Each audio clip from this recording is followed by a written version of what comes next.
Para sa lahat ng mga dumaan sa matinding trauma, para sa lahat ng mga bumitaw, piniling bitawan, yung mga taong kahit mahal na mahal nila, ginawa nila to dahil hindi sa pansarili nilang interes. Ginawa nila to dahil yun ang makakabuti. Minsan marami tayong tanong. Madalas yung mga tanong na yun hindi pa masagot. Pero ibibigay to sa tamang panahon habang naghihilom ka.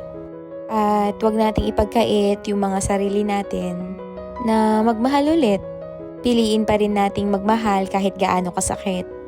Ano man ang anyo nito. Pinili mong mahalin ang sarili mo kaysa magmahal ng iba. Walang mali doon.